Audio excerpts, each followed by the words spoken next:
안녕하세요. 까치살모입니다. 저는 저번에 우리나라 군함의 파병이 얼마나 어려운지에 대해서 이야기했는데요. 그러면서 이번 전쟁이 오래 갈 수 없다고 이야기했습니다. 그런데 지금 갈수록 전쟁이 이상해지고 있는데요.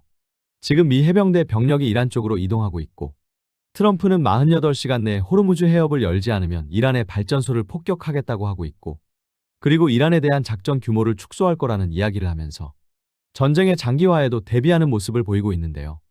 그리고 지금 사우디는 이란 대사를 추방하고 유엔 헌장 51조에 의해서 자위권을 발동할 거라고 하고 있습니다. 한마디로 말해서 지금 전쟁은 갈수록 복잡해지고 있고 또 장기화될 조짐을 보이고 있습니다. 그리고 지금 이란도 이스라엘과 미국의 참수 공격에 의해서 정부의 주요 인물이 전부 죽어서 미국과 협상을 할 사람이 없다고 합니다. 특히 이스라엘이 이란의 2인자인 알리 라리자니를 암살함으로 인해서 사실상 미국과 종전을 협상할 사람이 이제는 이란에 없다고 하는데요. 한마디로 말해서 이 전쟁을 끝낼 수 있는 사람이 지금 아무도 없는 것입니다. 그래서 이 전쟁은 앞으로 규모가 줄어든 상태에서 장기화될 가능성이 높아지고 있는데요. 당연히 전쟁이 장기화되면 미국의 우리나라에 대한 참전 요구는 갈수록 더 커질 것입니다. 그럼 우리는 이것에 대해서 어떻게 대응을 해야 할까요? 우리나라와 비슷한 처지인 일본은 직접적으로 군함을 보낼 수는 없고 전쟁이 끝나면 소해부대를 보내서 호르무즈 해협에서 기뢰를 제거하는 작업을 지원할 수는 있다고 이야기하고 있습니다. 그럼 우리도 일본처럼 전쟁이 끝나면 소해부대를 보내서 기뢰를 제거해야 할까요? 그것과 관련해서 이미 우리 정부에서 움직임이 있는 것으로 보입니다. 그래서 오늘은 그 이야기를 해볼까 합니다. 그 전에 앞서서 지금 천공투 도입 경쟁이 전입가경으로 가고 있는 것 같은데요. 무슨 이야기냐면 여러분도 알겠지만 이번에 UAE에서 우리 천공은 96%라는 경이적인 요격 성공률을 기록했고 그래서 앞으로 엄청나게 잘 수출될 거라는 이야기가 많았는데요. 그런데 문제는 지금 현재 우리 천공도 거의 2030년까지의 수출 물량이 전부 꽉 찬 상태입니다. 우선 우리나라는 원래 작년까지 연간 4개 포대의 천공투를 생산하던 걸 올해부터는 연간 8개의 천공투 포대를 생산하게 되고 그래서 아마 그중 절반은 UAE에 공급을 하고 절반은 우리 한국군에 추가 배치될 것입니다. 그리고 우리나라와 UAE에 대한 천공투 납품이 끝나면 이제는 2028년부터는 사우디와 이라크에 대한 천공투 납품을 시작해야 하고 그래서 연간 8개의 포대를 생산하는 물량은 지금 이미 사실상 2030년까지는 전부 물량이 끝난 상태입니다. 그런데 여러분도 알겠지만 당장 다른 나라에서도 천공투의 긴급 도입을 원하고 있고 가장 먼저 이야기 나왔던 게 카타르입니다. 그런데 이번에 카타르가 우리나라와의 천공투 구매 계약이 임박했다는 이야기가 나오고 있습니다. 보통 어떤 나라가 무기를 구매하기로 결정을 하면 우선 어느 나라 무기를 도입할지 결정을 하는 과정을 거치고 그리고 특정 국가를 정하면 또 그 나라의 회사와 상세 협상을 하게 되고 그 과정만 몇 년이 걸리는데요. 이번에 카타르는 우리 천공투를 구매하겠다는 이야기가 나온 지 불과 며칠 만에 계약이 임박했다는 소식이 나와서 저도 좀 놀랐는데요. 그게 다 그럴 수밖에 없는 이유가 있는 것 같습니다. 왜냐하면 이번에 우리 천공을 구매하기 위한 경쟁자가 등장을 한 것 같습니다. 누구냐면 쿠웨이트인데요. 쿠웨이트도 미국으로부터 대량의 방공자산을 구매하기로 했지만 우리 천공도 구매를 고려하고 있다고 합니다. 그럼 이 나라들은 정상적이라면 2030년 이후에 우리 천공투를 받게 되는데요. 아마 지금 카타르가 이 사업을 서두르고 있는 이유가 이것 때문인 것 같습니다. 무슨 이야기냐면 우리는 지금 천공투를 연간 8개 포대를 생산하고 있고 연간 8개 포대를 생산해서 수출할 물량은 사실상 2030년까지는 끝난 상태입니다. 그런데 아마 LIG 측에서 여러 나라에서 천공투에 대한 문의가 이어짐으로 인해서 천공투의 연간 생산량을 더 늘릴 것 같은데요. 그런데 문제는 아무리 LIG라고 해도 양산 수량을 늘린다고 해서 바로 늘릴 수는 없는 것이고 당연히 양산 수량을 늘리기 위해서는 그걸 준비하는 시간이 필요하고 그래서 실제로 양산 수량을 늘릴 수 있는 건 2년에서 3년 뒤 정도가 될 건데요. 바로 카타르는 이 물량을 노리는 것 같습니다. 한마디로 말해서 지금 서둘러야지 대략 2028년경부터 양산 수량을 늘려서 추가로 생산하는 물량을 확보할 수 있는 것입니다. 그래서 카타르는 지금 2030년 전에 우리 천공투를 받을 수 있는 마지막 자리를 차지하기 위해서 필사적으로 노력을 하고 있는 것 같습니다. 여기에 이 경쟁에 쿠웨이트까지 끼어들 것 같으니 카타르 입장에서는 정말 급하겠죠. 그래서 바로 이런 점 때문에 카타르는 천공투 구매 이야기가 나온 지 불과 며칠 만에 계약을 서두르고 있는 것 같습니다. 그런데 저도 의문인 게 아무리 계약을 서두른다고 해도 이런 계약이라는 게 절차가 있는 건데요. 한마디로 말해서 제가 저번 영상에서도 이야기했듯 차관 제공이나 절충교역 등에 대한 세부 협의를 해야 하기 때문에 이것만 해도 협상에 몇 달이 걸리는데 어떻게 이렇게 빨리 협상이 진행되는 건지를 모르겠습니다. 이게 한두 푼 하는 무기도 아니고요. 그래서 지금 시점을 기준으로 카타르가 우리 천궁을 구매할 건 거의 확실한데요. 과연 카타르는 우리 천궁을 얼마나 구매하게 될까요? 그리고 항상 느끼는 거지만 유럽에 무기를 판매하는 건 정말 복잡하네요. 카타르는 불과 며칠 만에 계약을 한다고 하는데 유럽 국가들은 무기를 구매할 때마다 항상 복잡한 것 같습니다. 무슨 이야기냐면 여러분도 전에 제가 이야기해서 알겠지만 스페인은 지금 자주포 도입 사업을 하고 있고 이 사업에는 우리나라의 K9 자주포가 유력한 후보인데요. 그런데 이번에 우리 한화는 스페인의 방산회사인 인드라사와 K9 자주포 판매에 대한 계약이 임박했다는 소식이 나왔습니다. 그런데 왜 스페인 정부가 아닌 스페인의 방산회사와 계약을 체결하느냐라고 했을 때 쉽게 이야기해서 이 사업은 우리 한화가 인드라사의 K9 자주포에 기술을 이전해주고 스페인의 인드라사는 그 기술을 바탕으로 자체적인 자주포 모델을 만들어서 스페인의 자주포 사업에 도전을 한다고 합니다. 그래서 이번에 인드라사와 우리 한화가 계약을 체결한다고 해서 스페인의 자주포로 우리 K9이 선정되는 건 아니고요. 결론은 스페인의 인드라사와 한화가 공동으로 K9을 기반으로 새로운 자주포를 만들고 이걸 또 다른 경쟁자들과 경쟁을 해서 스페인 정부에 채택이 되어야 한다는 것입니다. 정말 복잡하죠. 물론 지금 다른 후보들에 비해서 우리 측의 제안이 훨씬 더 우수하기 때문에 우리 K9이 스페인 사업에 채택될 가능성이 압도적으로 높지만 그렇다고 해도 또 이걸 스페인 회사에 기술을 이전하고 스페인 회사가 자체 모델을 만들고 그걸 스페인 정부에 제안해서 채택이 되어야 한다니 정말 복잡하네요. 그리고 웃기는 이야기이지만 이렇게 개발된 자주포를 스페인의 인드라사는 자신들이 마음대로 개조 개발을 할 권리도 가지게 되고 심지어는 제3국에 수출할 권리도 가지게 된다고 합니다. 아무튼 어찌되었든 좀 복잡하기는 하지만 그 대신 이번 사업은 사업 규모가 크기 때문에 당연히 우리가 채택이 되면 좋고요.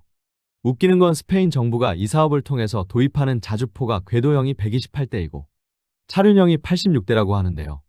총 사업비는 무려 11조 7천억이나 한다고 합니다. 아마 기술 이전 등의 모든 비용이 포함되어서 사업비가 대폭 상승을 하는 것 같은데요.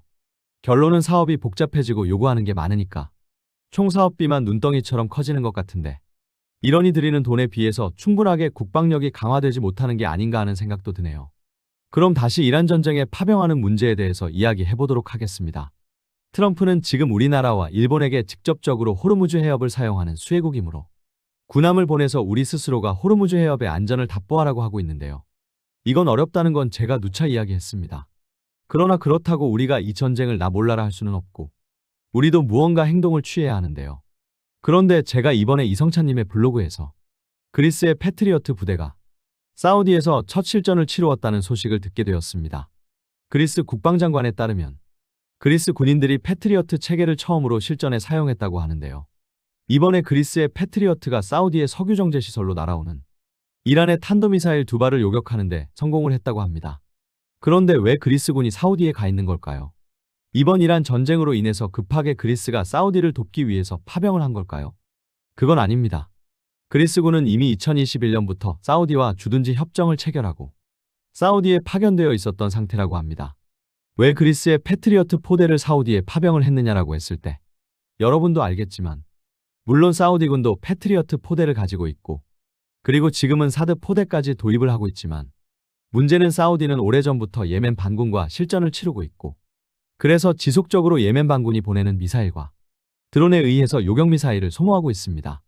그래서 그리스군과 주둔지 협정을 체결하고 그리스군의 패트리어트 포대를 개량하는 데 들어가는 비용을 사우디가 지불하기로 하고 그 대신 일정 기간 동안 그리스군의 패트리어트 포대를 사우디에 주둔하기로 했다고 합니다. 그리고 그 포대가 이번에 실전에 투입된 건데요. 그런데 여러분도 알겠지만 이미 우리나라도 무려 2011년부터 UAE에 군대를 파병해서 주둔하고 있는데요. 그게 자이툰 부대죠. 물론 이 부대는 대공포 부대는 아니고 UAE군을 훈련하기 위해서 파병된 부대이긴 하지만 우리나라는 무려 15년이 넘게 이미 UAE에 주둔하고 있습니다.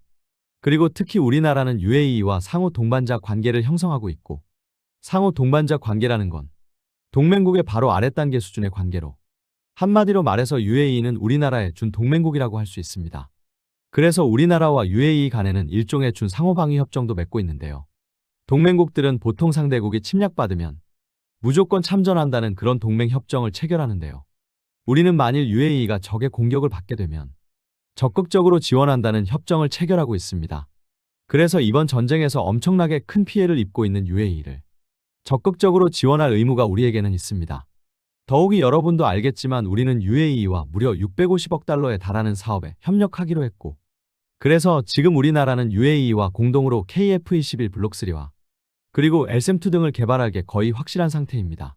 그래서 최근에는 우리는 UAE의 긴급한 요청으로 인해서 천궁2 미사일 30발을 긴급하게 보내주기도 했지만, 그에 대한 답례로 UAE는 우리에게 600만 배럴의 석유를 긴급 공급해주기로 했죠. 특히 이번에 강훈식 비서실장이 다시 전쟁 중인 UAE를 방문해서 UAE로부터 추가로 1800만 배럴의 석유를 우선 공급받기로 했는데요. 이게 얼마나 파격적인 행보이냐면, 심지어는 일본 언론인 요미우리 신문까지도 UAE의 우리나라에 대한 원유 우선 공급은 아주 파격적인 행보라고 기사를 내보내기도 했습니다. 그런데 여기서 그럼 이번에 우리의 강훈식 비서실장이 UAE로부터 원유를 얻어내기 위해서 전쟁 중인 국가에 방문을 한 것이냐라고 했을 때 그게 아닌 것 같습니다. 얼마 전에 우리 군 관계자가 중동 국가에서 우리의 비호복합에 관심을 가지고 있다는 이야기를 했었고, 그것에 대해서 저는 지금 비호복합은 이미 생산이 끝난 지 10년이 넘었고, 특히 개발된 지 오래되어서 수많은 부품이 단종되어서 대규모 개량 사업을 앞두고 있다고 이야기했는데요. 그래서 비호복합을 다시 생산해서 수출한다는 건 불가능하다고 이야기했습니다. 그리고 저는 중동 국가가 비호복합을 원한다는 건 비호복합을 수입하겠다는 게 아니라 우리나라의 비호복합을 파병해달라는 소리일 거라고 이야기했습니다. 그래서 이번에 강훈식 비서실장의 UAE를 방문한 건 바로 그걸 논의하기 위한 것으로 보입니다. 한마디로 말해서 우리 방공포 부대의 UAE 파병 문제를 논의하러 긴급하게 UAE를 방문한 것으로 보이고요. 지금 UAE에 파병 보낼 장비는 대략 3가지 종류로 좁혀지고 있는데요. 우선 패트리어트 미사일입니다. 정확히는 우리 한국군의 패트리어트 포대를 UAE에 파병하는 건 아니고요. 이번에 우리는 미국으로부터 패트리어트 MSE 미사일을 도입했고, 그래서 MSE 미사일 도입으로 인해서 일부 패트리어트2 미사일의 수량에 여유가 생겼다고 합니다. 그래서 바로 패트리어트2 미사일을 UAE에 지원하는 문제가 이야기되고 있고요. 또 하나는 바로 비호복합입니다. 여러분도 알겠지만 지금 미국과 미국의 우방들은 이란의 무인기를 요격하기 위해서 패트리어트 등 고가의 방공 미사일을 엄청나게 소모하고 있고, 그래서 좀 더 저렴한 방공 시스템을 강력하게 원하고 있는데요. 여기에 더해서 미국이나 UAE의 패트리어트나 사드 포대들이 이란의 무인기 공격에 무참히 당하고 있어서 미국의 야전 방공망이 약한 취약성을 내보이고 있는데요. 그래서 바로 이란의 무인기 요격과 UAE군의 방공자산 보호용으로 비호복합이 거론되고 있는 것으로 보이고, 그리고 바로 이 이야기가 며칠 전에 중동 국가가 우리 비호복합을 원한다는 이야기로 나온 것 같습니다. 그리고 마지막으로 지금 가장 논란이 되고 있는 건 바로 우리나라의 천궁포대의 파견입니다. 여러분도 알겠지만 이번에 미국은 주한미군의 패트리어트 포대는 물론 사드 포대의 일부도 중동 지역으로 반출을 했고, 그래서 그로 인해서 우리의 방공망이 약해지게 되었다고 말이 많은데요. 그런데 이런 상황에서 우리 한국군의 천궁포대의 파병 이야기가 나오고 있는 상태이고, 이미 주한미군의 방공부대가 많이 중동 지역에 차출되었기 때문에 우리 한국군의 방공자산을 차출해도 되는지 우리 군 내부에서도 논란이 많은 것으로 보입니다. 그래서 지금 시점에서 확실한 건 우리 군이 보유한 미사일 중에 신형 미사일 도입으로 남게 되는 패트리어트2 미사일과 그리고 천궁2 미사일 일부를 UAE에 추가로 지원하는 건 확실한데요.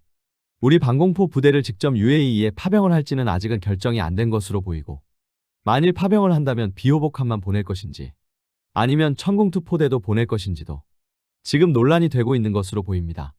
그리고 바로 이 문제를 논의하기 위해서 강훈식 비서실장이 UAE를 긴급하게 방문한 것으로 보입니다.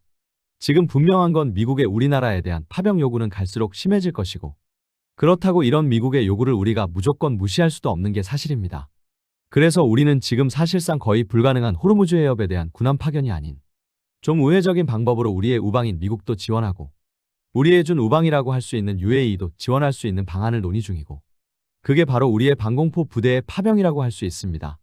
그러나 확실한 건 이미 주한미군의 방공포 부대가 너무 많이 차출되어서 우리의 방공망이 약해진 건 사실이기 때문에 이 상태에서 우리의 천궁2 포대까지 UAE로 파병을 보낸다는 건 현실적으로 힘들지 않나 하는 생각을 하게 하고요. 그래서 아마 비호복합을 파병하게 될 건 거의 확실하지 않나 합니다. 그럼 왜 천호가 아닌 비호복합이냐라고 했을 때 우선 천호 차륜형 대공포는 배치된 지 얼마 되지도 않아서 운용 병력의 숙련도에 문제가 있을 수 있고요. 특히 천호는 자체적인 레이더가 없기 때문에 국지방공 레이더와 야전방공망 네트워크로 연결되어서 요격을 해야 한다는 문제가 있습니다. 그에 반해서 비호복합은 비록 성능이 떨어지기는 하지만 자체적인 레이더가 있기 때문에 단독 작전이 가능하고, 그래서 UAE군의 야전방공망 네트워크와 제대로 연결이 안 되어도 어느 정도의 임무 수행이 가능하기 때문으로 보입니다. 그래서 천호가 아닌 비호복합이 보내지는 것으로 보이고요. 역시 이 문제의 가장 핵심은 우리 천공포대를 파병할 것인가가 아닌가 합니다. 결론은 우리가 지금 UAE의 방공포 부대를 파병하려고 하는 이유는 미국의 파병 요구에 어느 정도 간접적으로 호응을 하게 되는 것이고요. 그렇다고 군함을 보내면 앞으로 이란과의 사이가 영원히 끝장이기 때문에 호르무즈 해협에 대한 사용 빈도가 높은 우리나라로서도 사용할 수 없는 방법입니다. 특히 이번에 미국의 트럼프가 호르무즈 해협을 전면 개방하라고 협박을 하자 이란에서는 자신들의 적국만 아니면 이란과 협상을 하면 언제든지 호르무즈 해협을 통과할 수 있다고 이야기하고 있기 때문에 우리가 미국의 말처럼 호르무즈 해협에 군함을 보낸다는 건 있을 수도 없고요. 만일 우리가 미국 말처럼 호르무즈 해협에 군함을 보내게 되면 우리는 이란과의 관계가 완전히 끝장이 나는 것이고, 아마 그리 되면 전쟁이 끝난다고 해도 영원히 우리는 호르무즈 해협을 사용하지 못하게 될 것입니다. 그렇게 되면 우리나라 경제에 엄청나게 큰 타격이 발생을 하게 되는 것이고요. 그래서 우리가 호르무즈 해협에 군함을 파병한다는 건 있을 수도 없는 일이고, 그에 반해서 UAE에 방공포 부대를 보내게 되면 이란과 사이가 나빠질 가능성도 높지 않고 우리의 준 우방이라고 할 수 있는 UAE도 직접적으로 지원할 수 있기 때문입니다. 한마디로 파병은 파병인데 이란과 적이 되지 않는 파병인 것입니다. 어떤가요, 여러분? 여러분이 보기에는 과연 이번에 우리나라의 UAE에 대한 파병 규모는 어느 정도 될 거라고 보시나요? 이상 영상 봐주셔서 감사합니다.